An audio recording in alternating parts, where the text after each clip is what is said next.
দলীয় প্রভাব খাটিয়ে প্রতিবেশীর কাছ থেকে জোর করে চাঁদা নেয়ার অভিযোগ উঠেছে স্থানীয় কৃষক দলের নেতার বিরুদ্ধে। এ বিষয়ে জেলা বিএনপির সভাপতি ও সাধারণ সম্পাদক বরাবর একটি লিখিত অভিযোগও দিয়েছেন ভুক্তভোগী ব্যক্তি। অভিযোগ সূত্রে জানা যায়, সিরাজগঞ্জ জেলার শাহজাদপুর উপজেলার কৈজুরি ইউনিয়নের গুধিবাড়ি গ্রামের নজরুল ইসলামের মেয়েকে নিয়ে পার্শ্ববর্তী গ্রামের একটি ছেলের সাথে প্রেম ঘটিত সম্পর্ককে কেন্দ্র করে পারিবারিক সমস্যা সৃষ্টি হয়। গত ২রা মে শুক্রবার বিষয়টি স্থানীয় প্রধানদের সহযোগিতায় উভয় পক্ষ মীমাংসাও করে নেন। কিন্তু পরদিন ৩রা মে শনিবার উপজেলা কৃষক দলের যুব বিষয়ক সম্পাদক আব্দুস সোবহান ও তার অনুগত কয়েকজনকে সাথে নিয়ে নজরুল ইসলামের বাড়িতে এসে তাদের উপর চড়াও হয়ে সালিশে তাকে কেন ডাকা হয়নি তার কৈফিয়ত চান। এক পর্যায়ে দলীয় প্রভাব খাটিয়ে নজরুলের কাছে ৫০,০০০ টাকা চাঁদা দাবি করেন। এ সময় নিরুপায় হয়ে নজরুল তাকে ৩০,০০০ টাকা চাঁদা দেন। তখন সোবহান আরও ২০,০০০ টাকা দিতে হবে বলে হুমকি দিয়ে চলে যান। মানে আমার মেয়ে নিয়ে একটু সমস্যা হয়েছিল। হওয়ার পর যে গ্রামে একটা সালিশ হইল, তো শালিকে উপস্থিত ছিল হলো বারাপিলের হলো আব্দুল মতিন, আর হলো পাথাইলে পাড়ার আলোকে খালেক স্যার। যে এরা মীমাংসা করে দিল, বা আমি আর ছেলের পক্ষ হিসেব ইয়াতে আমরা একতভাবে মিল হই। মিল হওয়া ১,৫০,০০০ টাকা আমাকে দেয়, আমার হাতে দেয়। দেওয়ার পর ইতিমধ্যে ডাক্তার সোবহান আইসা আমাদের, মানে এটা গত শুক্রবারের ঘটনা, শনিবারের দিন দুপুর ১২টা কিংবা ১টার দিকে আইসা অনেকজনকে ফোন টোন দিয়ে নিয়ে মিডিয়া নিয়ে এসেছিলো এবং কি পুলিশ নিয়ে আসছিল। আনার পর আমাদেরকে হুমকি দিয়ে নগদে ৩০,০০০ টাকা আমার ওয়াইফের কাছ থেকে নেওয়ার পর তারও ৫০,০০০ টাকার হুমকি দিয়ে গেছে। মানে বললো যে হ্যাঁ, তুই আমারে ডাকিস না, আমরা বিএনপি নেতা, আমার গাড়ি ডাকস না, তুই ডাকস খালেক স্যারকে, জামাতে, অমুককে তমুককে। আমাকে বাইসে গেছিলাম। পরে আমি পল্লী বিদ্যুতের কাজ করি।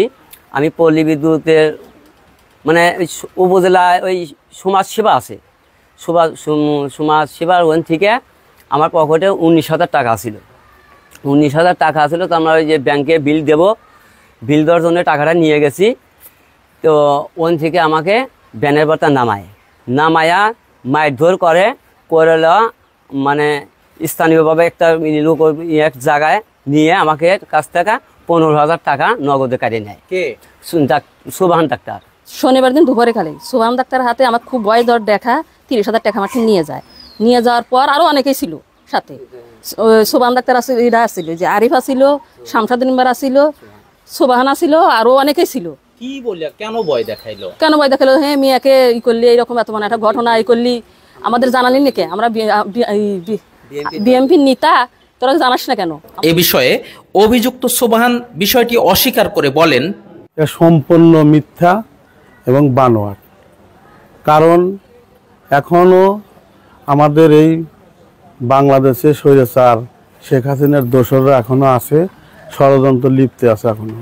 এরা অনবরত আমার বিএনপির ভারমুক্তি নষ্ট করার জন্য এরা সবসময় আমাদের পেছনে লেগেই আছে। এই কিছুদিন আগে একটা মেয়ে নিয়ে একটা কেলেঙ্কি হয়েছে শাহজাদপুরে একটা ছেলের সাথে, নজরুল শরীফ। এরা এখন ওই দিক থেকে আমাদেরকে ষড়যন্ত্র ফেলার জন্য চক্রান্ত করতেছে। এখন ওই মেয়ে দরবার করছে তারাই, আমাদের এখানে কোনো বিএনপির কোনো নেতাকর্মীকে ডাকে নাই। এখনও আওয়ামী লীগ নিয়ে দরবার করছে, সে জায়গা ১.৫ লক্ষ টাকা তারা লেনদেন করছে। বিষয়টা যেহেতু আমরা পরের দিন জানতে পারি, আমাদের ভাটপাড়া ওয়ার্ডের সভাপতি, ৮ নম্বর ওয়ার্ডের সভাপতি, ৭ নম্বর ওয়ার্ডের সভাপতি, সেক্রেটারি, এরা জানতে পেরে আমাকে নিয়ে ওই বাড়িতে যায়। এখানে আমাদের ওয়ার্ডের যুবদলের সভাপতি রায়হানও সেখানে নেতাকর্মী, কৈজুরি ইউনিয়নের সভাপতি, এরা যায়। আমরা একটা কথাই বলছি যে তোমরা এই দরবারটা করলা, এখানে জামাতের খালেক ভাইও ছিল, তো তোমরা এই দরবারটা করলা, গ্রামের কোনো বিএনপির নেতাকর্মীকে ডাকলা না, তোমরা নিজেরাই আওয়ামী লীগ করলা, টাকা নিয়ে কেন করলা? এগুলো ধরা খাইছে, আর ধরছেও, এর উপযুক্ত শাস্তি তাদেরকে বিয়ে পড়া দেও। তোমরা তা না করিয়া টাকা নিয়ে তাদেরকে ছাড়িয়ে দিচ্ছ, এরা গ্রামের একটা দুর্নাম হয়েছে, এরা তোমরা ভালো কাজ করে নাই। আমরা এই কথা বলে আমাদের সভাপতি সহ সবাই আমরা চলে আসলাম।